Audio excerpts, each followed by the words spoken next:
स्वागत है आपका हमारे चैनल एक कहानी सुनो में।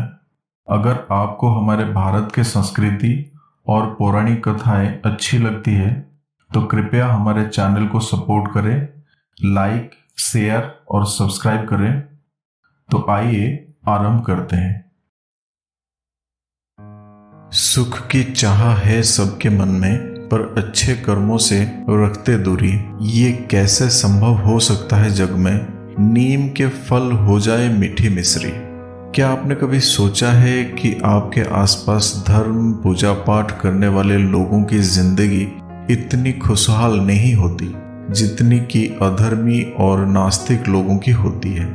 ये सब देखकर आपके मन में भी कभी न कभी ये प्रश्न जरूर आता होगा कि आखिर ऐसा क्यों होता है कि अच्छे लोगों के साथ बुरा क्यों होता है, वे हमेशा दुखी क्यों रहते हैं।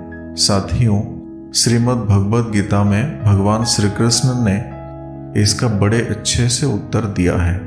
एक दिन अर्जुन भगवान श्री कृष्ण के पास आए और उनसे बोले, हे वासुदेव, मुझे दुविधा ने घेर रखा है। एक प्रश्न मेरे मन को बड़ा विचलित किया हुआ है और इस समस्या का समाधान सिर्फ आप ही कर सकते हैं। तब श्री कृष्ण ने अर्जुन से कहा कि हे धनंजय, अपने मन की दुविधा विस्तार से बताओ, तब मैं तुम्हें उसका समाधान बताऊंगा। अर्जुन बोले, हे नारायण, मुझे ये बताइए कि अक्सर अच्छे लोगों के साथ बुरा क्यों होता है। अर्जुन की बात सुनकर श्री कृष्ण मुस्कुराकर बोले, हे पार्थ, मनुष्य जैसा देखता है या महसूस करता है वैसा कुछ नहीं होता, बल्कि अज्ञानता में वो सच्चाई को नहीं समझ पाता। श्री कृष्ण की बातें सुनकर अर्जुन हैरान हो गए और बोले, हे प्रभु, आप क्या कहना चाहते हैं, मेरी समझ में नहीं आया।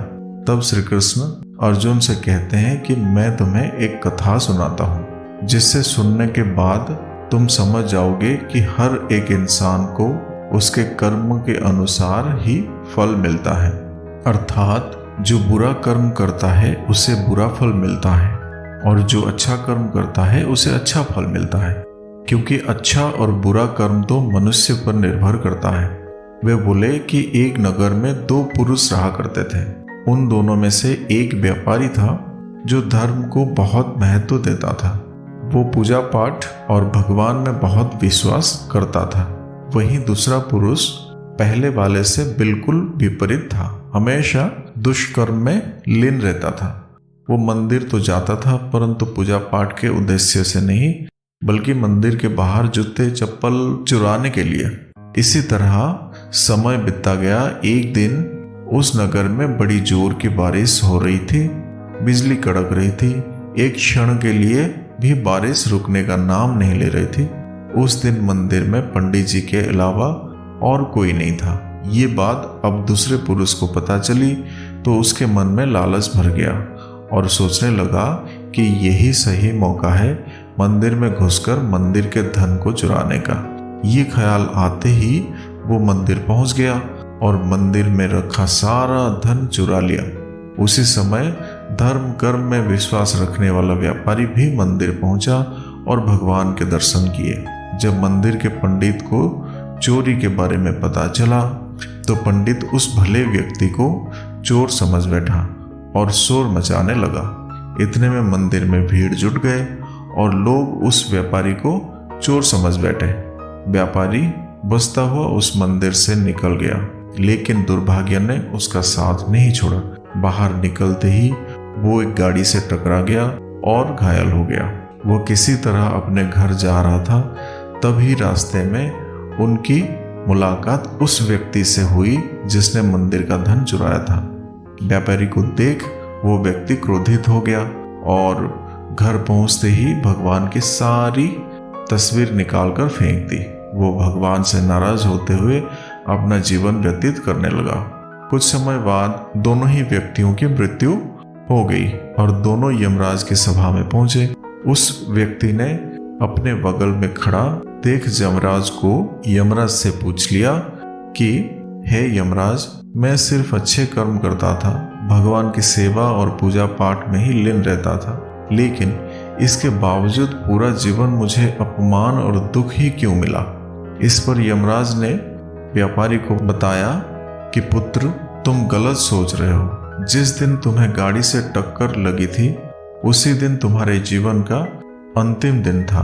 उसी दिन ही तुम्हारी मृत्यु होने वाली थी, लेकिन तुम्हारे अच्छे कर्म की वजह से ही तुम्हारा दुर्घटना एक छोटे से चोट में परिवर्तित हो गई।